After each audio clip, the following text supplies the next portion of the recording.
So to understand that a little bit better, let's look at the problem a little more carefully. I will just redraw the graph. As things stand right now, A can execute twice, but B and C are both stuck. What if I do one retiming step over here? Okay.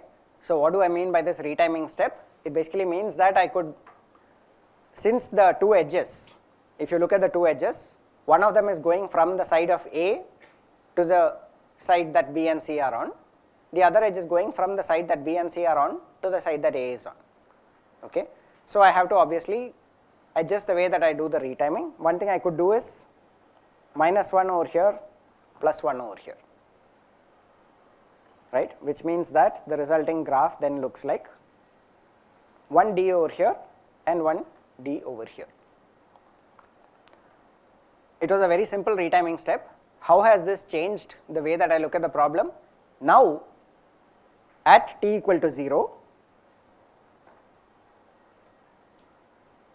I can have A0, but I can also execute B0, right, and as soon as B0 is done, I can then move on to C0, which tells me that my iteration period is 40, and this is a blocked schedule. So you see what happened. What this is ultimately telling you is the data flow graph that you started with, if you just sort of blindly took that and then tried to execute it at the fastest way possible, eventually yes, it falls into a pattern that as long as you are willing to accept an overlapped schedule, will give you an average iteration period equal to the iteration period bound. Okay, that was the structure that we identified over there. But on the other hand, by doing a simple retiming step over here, I could convert it into a blocked schedule where I did not have to worry about whether two iterations were overlapping, whether I had to do two of them in the first place. I could just concentrate on one, right, and get the entire thing operating very compactly like this. Okay. Now from an implementation point of view, usually of course it ultimately depends on the kind of hardware that you are designing and how you would go about implementing it, but a block schedule is probably slightly easier to implement. Why? Because for executing any operation on a piece of hardware, you need to have some enable signal or some instruction, something that's going out to that piece of hardware saying, now you are going to execute this particular operation. If it's operation A, if it's function A, then there will be an enable signal that basically tells it, okay, operate in this manner, use this input, do this, compute this output. Okay.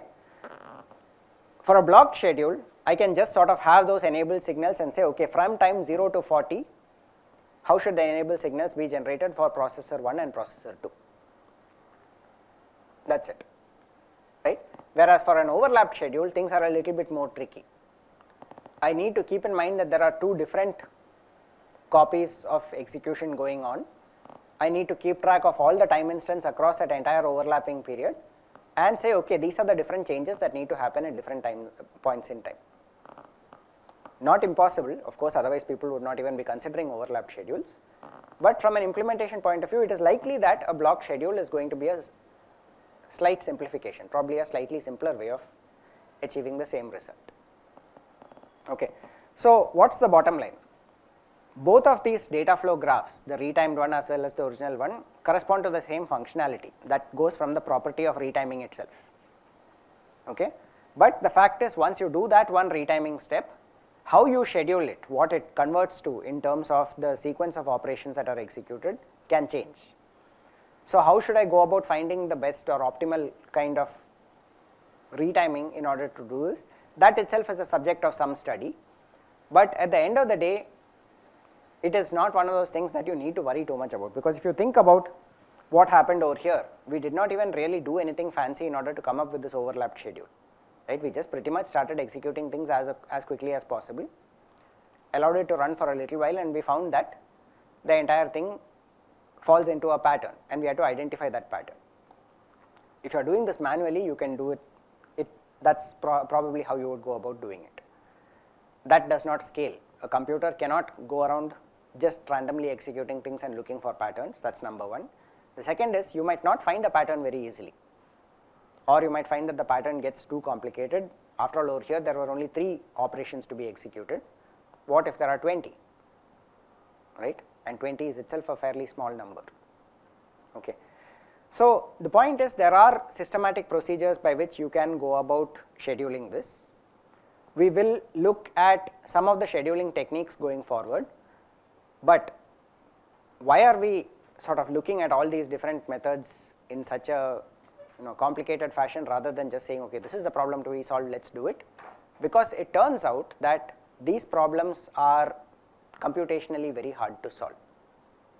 Okay? From the in the terminology of algorithms, right, computer algorithms, not DSP algorithms, they fall in the category of the so-called NP-hard optimization problems, which basically, to summarize quickly, essentially what it says is, it is very unlikely that you will find an efficient polynomial time algorithm in order to solve these problems ever, okay, in the most general case.